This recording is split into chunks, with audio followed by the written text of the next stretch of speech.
and welcome to day 3 of Mug of Research. Today I'm armed with my Wonder Woman mug, and so I encourage you to take a few minutes to step back from your day-to-day work to learn about some of my findings to do with, particularly today I'm going to be focusing in on understanding equalities representation in the third sector Welsh Government partnership. What I'm going to be trying to do is looking at representation within the partnership, but really from a perspective of trying to understand how we can protect equalities representation within the partnership. And the reason that I'm focused in on equalities is because there is actually quite a high representation of equalities organisations within the partnership between the third sector and Welsh Government. In fact, 1/3 of the thematic networks from which the representatives are drawn that form part of this partnership, 1/3 of those are equalities themes, and in fact a number of the other themes have some links in with equalities issues. So what I'm going to be trying to do today is really focusing in on the different ideas that exist within the partnership around representation, and really look at how that can lead to some underexplored tensions that might exist in the notion of representation.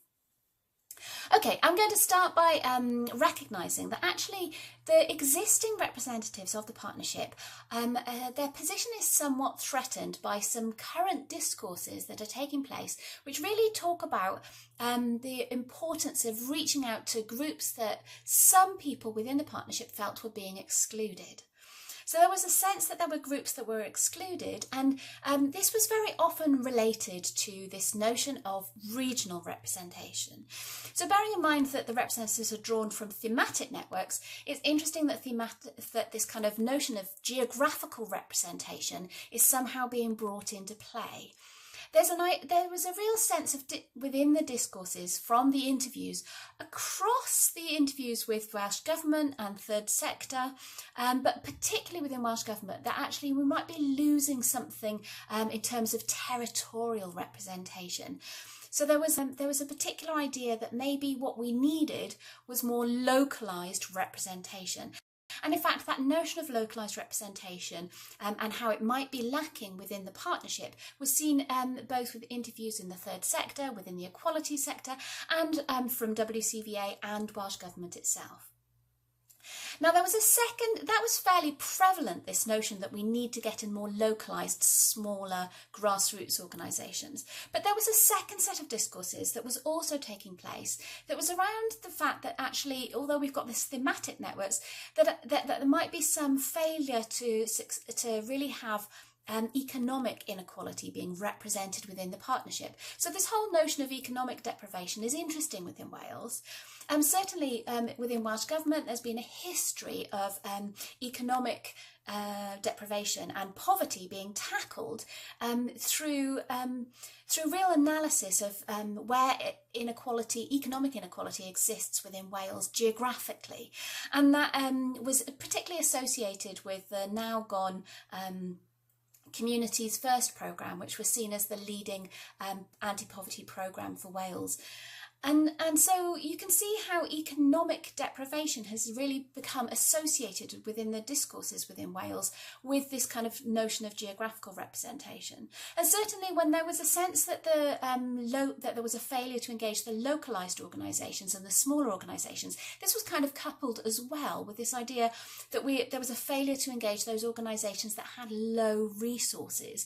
So it was only those organisations that were felt to have lots of resources that it was suggested could participate in the partnership. And all of these discourses really played a role in terms of threatening the existing representatives within the partnership. Now this was played out in terms of a particular phrase that was used time and time again by all policy actors throughout the partnership, and that was the phrase, the usual suspects. And what's interesting about this notion of usual suspects is it really suggests that there's some form of elite third sector organisations that are really dominating the partnership between Welsh Government and the third sector. Now, bearing in mind this extraordinary high representation of equalities organisations, it's really interesting when you start to compare this idea of elite organisations versus this excluded, localised, geographical grassroots organisations with low resources. And what it really serves to do is to kind of lose sight, actually, of the justification for having equalities representation in the first place. Now, the justification for having equalities representation through this partnership is because they are underrepresented in terms of political representation. So this is a real opportunity to make voices that are that have previously not been heard really be heard within policy making decisions. So when we invoke these discourses, that we're kind of undermining the validity of that.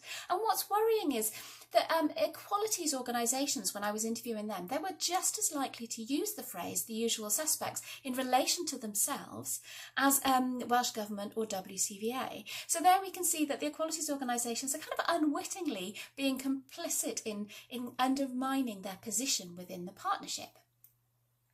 Now, a second finding that I found, which I think is really worth sharing, is this notion of direct participation. So one of the really fascinating things is when I asked about what's really effective for achieving real policy influence, time and time again it was referenced that actually direct participation, where people hear the voices of their community that talking about issues that matter to them, was the most effective way that was perceived to be to really achieve policy influence. However, when I asked who it was that should be sitting within representation within the partnership, what was said time and time again was actually what was needed was professional representation, because this was a high-level form of meeting between the partnership of the third sector and Welsh Government, and so what we needed was really professional representatives to be present within the partnership. So you can see there's a little bit of a conflict there, and actually it trapped our representatives in a bit of a paradox, actually.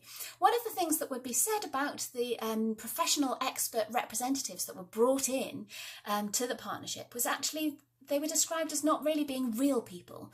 So there was this idea that real people can really affect change and real people speak to real people. Now that's interesting because that whole idea of real people is attached to politicians, and it's attached to constituencies, individuals from communities talking about issues that personally matter to them. But what it does is it suggests that those experts, those professionals that are being brought in as to be representatives from the partnership aren't real people. So at once they are being expected as a partnership norm to participate within the partnership, but then their role is undermined by the notion that they're not real people. And I've described this as the real people expert paradox.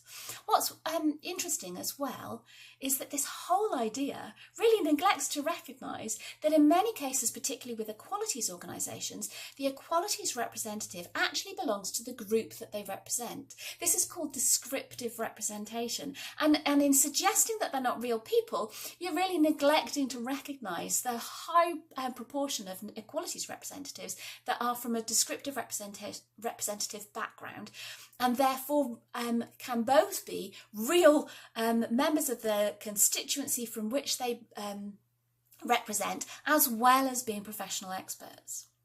Now, another issue that I think is really relevant to understanding equalities representation is this real emphasis on the importance of having a unified voice of the third sector, and that actually when it comes to agenda items that are relevant to the partnership, it was frequently cited that what we needed was cross-cutting issues.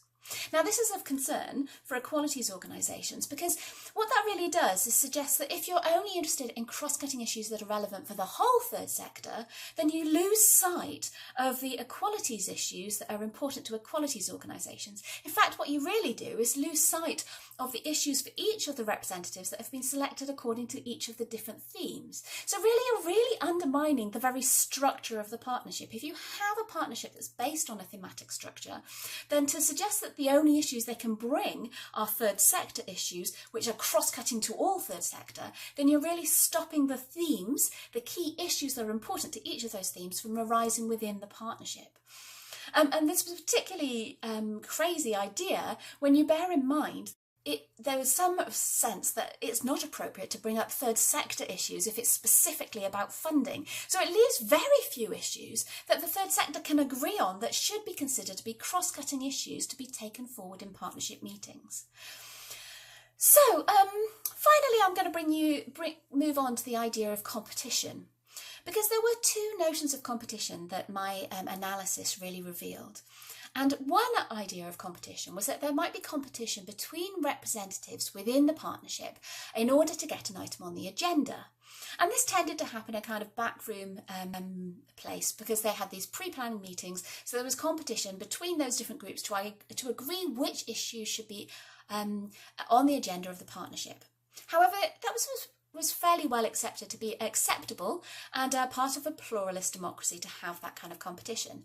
The second notion of competition that occurred was the idea that there might be competition to be the lead representative for each of the thematic networks.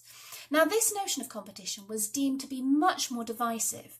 In some themes, it was fairly obvious which organisation would take the lead to be that representative for that particular theme. But in other themes, it really became quite divisive, and it pinned different organisations that worked within the same sector against each other. And it was referred to as the kingmaker assumption. And now what's interesting is that actually this notion that Welsh Government preferred to have one representative for each of the different themes ran beyond the notion of the partnership. So it was recognised to be an assumption of each of the ways that Welsh Government managed any funding that allocated. And that really reinforced this notion that you needed to just have one lead organisation, one king upon a theme. And that could be quite damaging for within the partnership. Okay, so I'm reaching the point where I want to share some recommendations, and here are some 4 key recommendations that I would make for achieving equalities representation. One of them is that actually what we really need to do within the partnership is really value those thematic networks and celebrate the achievement of having the equalities organisations occupying a significant proportion of those, because that really is a significant achievement to have disadvantaged voices being represented in policy making with key decision makers within devolved government. So in order to do that, we need to celebrate and recognise the value of that and protect and sustain those third sector equalities voices within the partnership. My second recommendation is that equalities representatives really need to defend the validity of being professional, expert, equalities experts. So we really need to resist this discourse of real people that might undermine the existence of there being experts in equalities. Being an expert is not the opposite of genuine participation, and we really need to try and call a halt to that discourse that suggests that if you're an expert, then it's not genuine participation from real people. In fact, what we really need to do within the equality sector is celebrate examples of descriptive representation, where you have representatives that come from the group that they represent. Okay, furthermore, we need to acknowledge that actually direct participation really is an effective tool to achieve policy influence.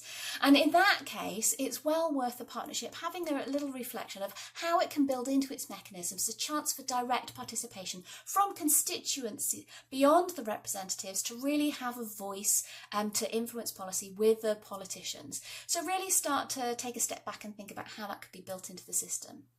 Finally, in terms of collaboration, yes, collaboration is a really effective tool for achieving policy influence, but it shouldn't be used to set the agenda. So when you talk about seeking out a unified voice of the third sector and looking for cross-cutting issues of the third sector, if you use that as a definition by which you decide which items are relevant to bring to the partnership agenda and bring it within the meetings, then you're really limiting the purpose of the partnership. And certainly for equalities organisations, you really must resist this notion that a unified voice norm might silence equalities issues, not just equalities issues across the board, but specific equalities issues. So have a little think about how agenda items are decided and maybe steer away from this notion of cross-cutting issues. I hope that's been useful for today. I look forward to sharing my findings with you in day 4 of Mug of Research. Thanks very much for listening.